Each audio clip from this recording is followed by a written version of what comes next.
দরদ হয় কি হয় না? জোরে বলেন, হয় কি হয় না? হযরত আলী একবার টোপলার দিকে তাকায়, টোপলার মধ্যেই খাবার আছে। দুইটা ছেলে 2 দিন হলে না খাইয়া শুকনা মুখে যখন বারবার বাবার কাছে খাবার চায়, দুনিয়ার কোন বাবা গো পারবে যে টোপলাটা এভাবে আর হেফাজত করতে? বাজান, হযরত আলী টোপলার দিকে আর সন্তানের মুখের দিকে যখন তাকায়, এমন সময় আল্লাহর কোরআন দাঁড়িয়ে বলতেছে, ইন্নামা আমওয়ালুকুম ওয়া আওলাদুকুম ফিতনা। আলী রে, সন্তানের মুখের দিকে তাকায়া দরজার ফকিরকে ভুলে যাস না। জোরে সোরে বলেন সুবহানাল্লাহ। আলী রে, নিশ্চয় সম্পদ আর সন্তান হলো বিপদের কারণ। সন্তানের মুখের দিকে তাকায়া, শুকনা মুখের দিকে তাকায়া দরজার ফকিরকে ভুলে যাস না। হযরত আলীর কাছে সন্তান বড় না কোরআন বড়? জোরে বলেন, সন্তান বড় না কোরআন বড়? আপনাদের কাছে কি বড়? এই বিয়া তো করেনি ছোট ছোট মানুষ, কিছু বুঝবার পারতিস বাবা? তোর বাপক কয়ে দেখ কে বড়। যারা বিয়া শাদী করছে, সন্তান আছে, তারা কি জবান খুলে কি বলেন? কোরআন বড় না সন্তান বড়? আরো করে কোরআনের পক্ষে সবাই হাত তোলেন নাই? কি কোন ভাই, সবাই হাত তোলেন নাই? তাহলে কোরআনের পক্ষে কথা বলতে হবে। হযরত আলীর কাছে যদি কোরআন বড় হয়, যে কোরআন বলতেছে ইন্নামা আমওয়ালুকুম ওয়া আওলাদুকুম ফিতনা, রে সন্তান তোমার 2 দিন হলে না খেয়ে আছে, সন্তানের শুকনা মুখের দিকে তাকায়া দরজার ফকিরকে ভুলে যাইও না। এখন হযরত আলী দরজার ফকিরকে খাবার দিতে চায়, কিন্তু হোসাইন এত জোরে 2টা পা জাপটে ধরেছে, যাবার মতন কোনো ক্যাপাসিটিও নাই। সামনে হাসান দাঁড়ায় কাঁদতেছে। এখন হযরত আলী কি করে? আল্লাহর কোরআনকে সম্মান দিয়া জোর করে যখন দরজার ফকিরের দিকে যাবার চায়, কাকড়া বোঝেন, কাকড়া, কাকড়ার মতন হোসাইন যখন পা কামড়ে ধরেছে, যাওয়ার বুদ্ধি নাই। কিতাবের মধ্যে আছে হযরত আলী হ্যাঁচকা টান মারছে, কারণ সন্তানকে পায়ের বাঁধন খুলতে হবে। হ্যাঁচকা টান মাইরা মাটিতে যখন আসাল মারার মতন করে রাখছে, সামনে ছিল হাসান, মারছে দৌড়, কারণ চিন্তা করতেছে হোসাইনকে আমার বাবা যে হারে আসাল মারছে, আমার সামনে পেলে যদি চল মারে তাহলে তো আমি বাঁচবই না। হযরত আলী হাসান হোসাইনকে এরকম ঠেকনার মতো রাইকা যখন দরজার দিকে যায়, হাসান দৌড়ে এসে হোসাইনের মাথাটা উরুর উপরে নিয়ে কান্দের বলে, ও হোসাইন ভাই, তুই না কইলি বাবাই ভালো মা ভালো না, কিন্তু বাবার হাতে খাবার টোপলা থাকার পরেও বাবা তোরে খাবার দিল না। এবার হোসাইন চিল্লায় বলতেছ, ও বাবা, তুমি আমারে মারছো বাবা, তুমি আমারে ফেলে দিয়েছো বাবা, তুমি কি আমারে চিনো? জোরে বলেন সুবহানাল্লাহ। একটু খেয়াল করে শুনতে হবে। হোসাইন এভাবে আঙ্গুল তুলে বলতেছো, বাবা তুমি আমারে মারছো বাবা, তুমি আমারে ফেলে দিয়েছো বাবা, তুমি কি আমারে চিনো? হযরত আলীর 2টা হাত থরথর করে কাঁপতেছে, 2টা পা থরথর করে কাঁপতেছে। আমি এখন আপনাদের কাছে জানতে চাই, হযরত আলী হোসাইনকে চিনে কি চিনে না? জোরে কোন, চিনে কি চিনে না? এরপরেও যখন হোসাইন বলেছ, বাবা তুমি আমাকে মারছো বাবা, তুমি আমাকে ফেলে দিয়েছো বাবা, তুমি কি আমার চিনো? হযরত আলীর সামনে তখন অনেক ঘটনা চলে আসতেছে। একদিন আল্লাহ নবী সাহাবীদেরকে ডাক দিয়ে বললেন, এই সাহাবীরা, আজকে মসজিদ নববীর ভিতরে আমার জীবনে অবাক করা একটা ঘটনা ঘটে গেল। অবাক করা একটা ঘটনা ঘটে গেল। সাহাবীরা বললেন, হুজুর কি সে ঘটনা, আমরা শুনতে চাই। আল্লাহর নবী বললেন, তাহলে শোনো। আমি যখন মসজিদ নববীর মধ্যে বসা ছিলাম, এমন সময় দেখি ফেরেশতা জিবরাইল দাহিয়াতুল কালবি সাহাবীর চেহারায় আমার কাছে কোরআন নিয়ে আইছে। কোরআন নাজিল ইতিহাস পড়ে দেখেন, ফেরেশতা জিবরাইল মাঝে মধ্যেই দাহিয়াতুল কালবি সাহাবীর চেহারায় কিন্তু নবীর কাছে কোরআন নিয়ে আসতো। আল্লাহর নবী বলেন, কোরআন দেওয়া নেওয়া যখন শেষ হয়েছে, আল্লাহর হুকুমে জিবরাইল আসে, আর কার হুকুমে যায়? জোরে বলেন, কার? আল্লাহর হুকুমে জিবরাইল আসে, কিন্তু আল্লাহর হুকুমে যায় না। লা ইলাহা ইল্লাল্লাহর হুকুমে জিবরাইল মুহাম্মদ রাসূলুল্লাহর কাছে আসে, আর মুহাম্মদ রাসূলুল্লাহর হুকুমে জিবরাইল লা ইলাহা ইল্লাল্লাহর কাছে যায়। হুকুম তাহলে কয়জনের লাগবে ভাই? জোরে বলেন, কয়জনের? হয়তো ভাবতেছেন কেন, সব কিছুই তো আল্লাহর হুকুমে হয়। হ্যাঁ, সব কিছুই আল্লাহর হুকুমে হয়, কিন্তু আল্লাহ সব কিছু করে না। আমি ওখানে বলেছিলাম, একবার মুসা নবী আল্লাহর প্রেমের সাগরে ডুব দিয়ে পাগল হয়ে আল্লাহরে বলছিল, আল্লাহ তুমি যদি মুসা হও আর আমি যদি আল্লাহ হই, তুমি আমার কাছে কি চাইবা কও? আল্লাহ কয়, এ মুসা কি বলতেছিস, তুই কোনোদিন আল্লাহ হতে পারবি না। মুসা বলতেছে, আল্লাহ তুমিও কোনোদিন মুসা হতে পারবা না। তার মানে কি বোঝা গেল? আল্লাহ সব কিছু পারলেও হয় না। তোর এখন ঠিক কি না? আল্লাহর হুকুমে জিবরাইল আসে আর নবীর হুকুমে জিবরাইল যায়। দাহিয়াতুল কালবি সাহাবীর চেহারায় জিবরাইল, আল্লাহর হুকুমে নবীর কাছে আইসা কোরআন দেওয়া শেষ হয়ে গেছে, এখন নবী আর জিবরাইলকে যাইতে কয় না। দাহিয়াতুল কালবি সাহাবীর চেহারায় নবীর ডান পাশে জিবরাইল বরকতের আশায় বসে গেছে। জোরে কর সুবহানাল্লাহ। কিসের আশায়? কিসের আশা? নবীর ডান পাশে বসা, বুঝতেছেন না? আমরা কিন্তু নবীরে চিনি না, জিবরাইল কিন্তু আল্লাহর নবীকে চিনে। যেদিন জিবরাইল কোলদারা হইয়া লাইলাতুল মেরাজে বোরাকের পিঠে করে নবীকে আল্লাহর কাছে নিয়ে যায়, একটা জায়গায় গিয়া জিবরাইলকে আল্লাহ ব্রেক করে দেয়, জিবরাইল রে আর সামনে আসবি না। জিবরাইল যখন ব্রেক হয়েছে নবী তখন সামনে যায়। নবী বলতেছো, জিবরাইল ভাই তুমি কি আমাকে দুনিয়া থেকে আল্লাহর বাড়িতে নিয়ে আইছো, এখন তুমি কেন ব্রেক করেছো, আমার সঙ্গে কেন যাবার চাও না? জিবরাইল বলে, নবী গো আমি তো আপনার ওসিলায় আল্লাহকে একবার দেখতে চাই, আজ পর্যন্ত আমি জিবরাইল আল্লাহরে দেখি নাই। আমি মনে করেছিলাম আপনাকে নিয়ে যখন আল্লাহর বাড়িতে যাচ্ছি আপনার ওসিলাই বুঝি আল্লাহরে দেখা যায়, কিন্তু আমার আল্লাহ তাআলা আমাকে ব্রেক করে বলল, জিবরাইল আমি আমার দোস্তের জন্য বসে আছি, অন্য কাউরে সেখানে নিব না। আল্লাহ নবী দুইজনে প্রেম করেছেন গোপনে, সাধারণ মানুষ কিন্তু বুঝিল না। জোরে বলেন ঠিক কিনা?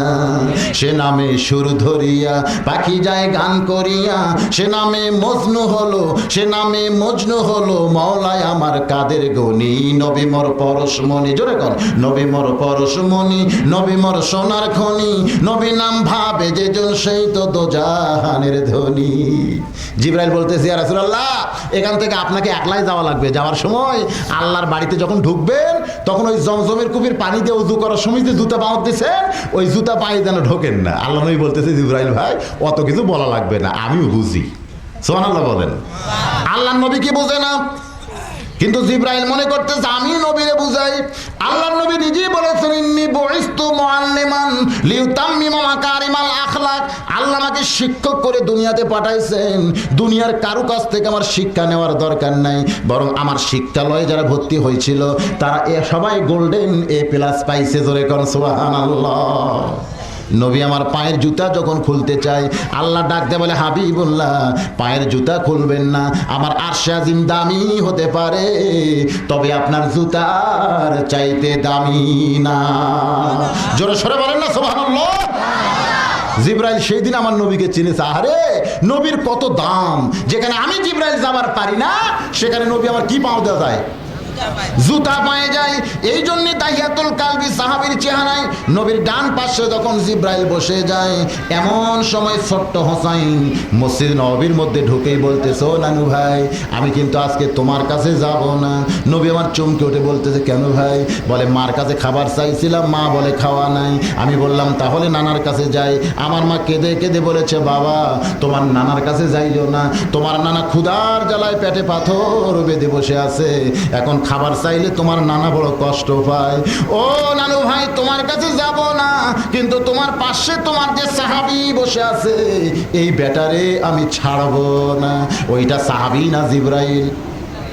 হোসাইন দাহিয়াতুল কালবি বিশ্বাস করে এক দৌড়ে এসে কোলের মধ্যে বসে দাড়ির মধ্যে দুইখানা হাত ঢুকায় বলতেছে, ও নানার সাহাবী আমি মাঝে মধ্যেই তোমারে দেখি, তুমি যেন গুদুর গুদুর করে কি আমার নানারে কও, তারপরে নানা ইশারা করলি তুমি ফসকান দাও, কিন্তু আজকে যখন তুমি বসে আছো নানার কাছে আমারে খাবার না দিলে কিন্তু তোমারে আমি ছাড়বো না।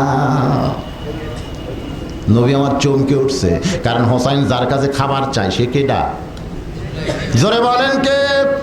কিন্তু হোসাইন দাহিয়াতুল কালবি বিশ্বাস করে বারবার যখন খাবার চায়, আপনারা বলেন ফেরেশতা কি খায়?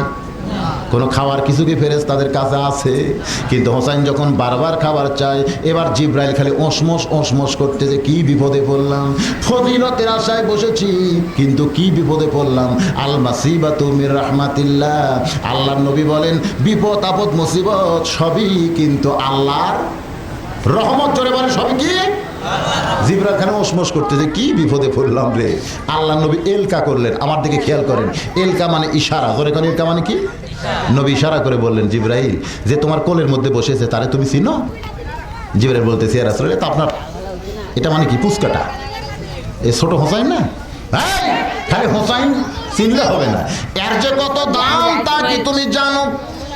ইশারার দ্বারা নবী বলতেছে, জিবরাইল তোমার কোলের মধ্যে যে বসেছে তার কি দাম, কত দাম তুমি কি তা জানো? জিবরাইল ইশারা করে বলে, ইয়া রাসূলুল্লাহ আমি তো দাম জানি না। আল্লাহর নবী বললেন, তাহলে তুমি শোনো, একদিন আমি নবী ছিলাম নামাজের সেজদায়, কোত্থেকে ওই হোসাইন দৌড়ে এসে আমার পিঠে চড়ে বলতেছে, চল ঘোড়া চল, চল ঘোড়া চল। নবী আছে নামাজের সেজদায়, কিন্তু হোসাইন পিঠে চড়ে বলতেছে, চল ঘোড়া চল, চল ঘোড়া চল। আপনারা বলেন তো এটা আদবি না বেদবি? চরম বেয়াদবি। নবী আমার নামাজের সেজদায় ওই সময় নানার পিঠে চড়ে বলতেছে, চল ঘোড়া চল, চল ঘোড়া চল। ভাইজান এটা চরম বেয়াদবি হলো। এই বেয়াদবিটা শিখাইছে কে? আল্লাহ শিখাইছে। এই বেয়াদবি কে শিখাইছে? যদি সিরাতে রাসূল আপনারা পড়েন তাহলে অ্যাস্ট্রেস হয়ে যাবেন। একদিন নবী আমার রাস্তা দিয়ে যাওয়ার সময় দেখতেছে হাসান দাঁড়ায় কাঁদতেছে আর হোসাইন মাটিতে গড়াগড়ি দিয়ে কাঁদতেছে। আল্লাহর নবী বলেন, কেরে হাসান তুইও কান্দিস, হোসাইনও কান্দে, ব্যাপারটা কি? তবে তোর কান্দার একটা সাইজ আছে, হোসাইনের কান্নার তো কোনো সাইজ নাই। মানে একজন দাঁড়িয়ে কাঁদতেছে, কান্দার সাইজ আছে না নাই? কিন্তু হোসাইন মাটিতে গড়াগড়ি দিয়ে কাঁদতেছে, ধুলা দিয়ে গোটা শরীর মাইকা যায়। কেন কাঁদতেছে? হাসান কান্দের বলে, নানু ভাই কিছুক্ষণ আগে একজন ঘোড়ার পিঠে চড়ে যায়, তখন থেকে হোসাইন বায়না ধরেছে ঘোড়ার পিঠে চড়তে চায়, কিন্তু আমি হাসান এখন ঘোড়া পাবো কোথায়? নবী আমার দৌড়ে গিয়া হোসাইনকে বুকের মধ্যে নিয়ে হাসানের হাতটা ধরে বলে, কেরে হাসান তুই কি বলতে পারিস না বাড়ির মধ্যে ঘোড়া আছে? হাসান কান্দের বলে, নানু ভাই বাড়ির মধ্যে তো একটা ঘোড়াও নাই, আমি মিথ্যা কথা তার কেমনে কই? আল্লাহর নবী বলেন, বাড়ির মধ্যেই তো ঘোড়া আছে, তুই কি জানিস না? হাসান বলে, নানু ভাই বাড়ির মধ্যে তো কোনো ঘোড়া নাই। নবী বলতেছেন, তাহলে চ বাড়িতে যাই। এবার বাড়িতে যাইয়া নবী আমার নিজেই দরজা বন্ধ করে দেয়। হাসান বলে, নানু ভাই আপনি কেন দরজা বন্ধ করতেছেন জানতে চাই। নবী বলতেছেন, পাগলা ঘোড়া দরজা খোলা পাইলে যদি বাহির হইয়া দৌড় দেয়। হাসান চমকে উঠেছে, যে বাড়িতে কোনো ঘোড়াই নাই সেই বাড়িতে পাগলা ঘোড়া দরজা খোলা পাইলে কেমনে দৌড় দেয়? হাসান যখন কান্দে নবী বলে, রে হাসান কান্দিস না, এই দরজা যদি খোলা থাকে তাহলে রাস্তা দিয়ে যাওয়ার সময় কোনো সাহাবী যদি দেখতে পায় তাহলে কলিজা ফেটে মারা যাবে রে হাসান। এই জন্যই দরজা বন্ধ করে নবী আমার হামাগুড়ি দিয়া ঘোড়া হয়েছে। জোরে কোন সুবহানাল্লাহ। নবী আমার হামাগুড়ি দিয়া ঘোড়া হয়েছে। ও হোসেন ভাই ঘোড়ার পিঠে চড়তে চাস? আয় আয়, আমি ঘোড়া হয়েছে, আয় তুই আমার পিঠে চড়। নবী আমার ঘোড়ার মতন টকবক টকবক শব্দ করে। হোসাইন ছোট্ট মানুষ দৌড়ে এসে নানার পিঠে লাফ দিয়ে চড়ে। নবী আমার তাকায় দেখে হাসান দাঁড়িয়ে পাগলের মতন কাঁদতেছে। নবী বলতেছে, হাসান রে এই ঘোড়া যদি তোর পছন্দ হয় তাহলে ঘোড়ার পিঠে চড়, আর ঘোড়া যদি তোর পছন্দ না হয় তাহলে দাঁড়িয়ে কান। এমন কথা আল্লাহর নবী বলেছেন। না চললেও নানাকে পছন্দ করা হয় না। এখন হাসান কি করবে? বিপদে পড়ে মন চায় না, তারপরেও নানার পিঠে যখন চড়ছে। এবার হোসেন বলতেছে, ও হাসান ভাই এত সুন্দর ঘোড়া পাইছি কিন্তু ঘোড়ার মুখে লাগাম নাই। নবী আমার মুস্কি মুস্কি হাসে আর বলে, হাসান রে কে বলে হোসেনের বুদ্ধি নাই? কারণ লাগাম ছাড়া ঘোড়ার পিঠে কেউ যদি চড়ে কোনোদিন গন্তব্যে যাইতে পারবে না। নিদানে আখেরাতে তরাইতে ফুলসিরাতে কান্ডারি হইয়া নবী পার করিবেন সেই তরণী। জোরে বলেন, নবী মোর পরশমণি, নবী মোর সোনার খনি, নবী নাম ভাবে যে জন সেই তো দোজাহানের ধনী। জোরে বলেন না মারহাবা। নবী আমার নৌকার মাঝে হবেন আর সমস্ত গুনাহগার উম্মত সেই নৌকার উপরে চড়বে।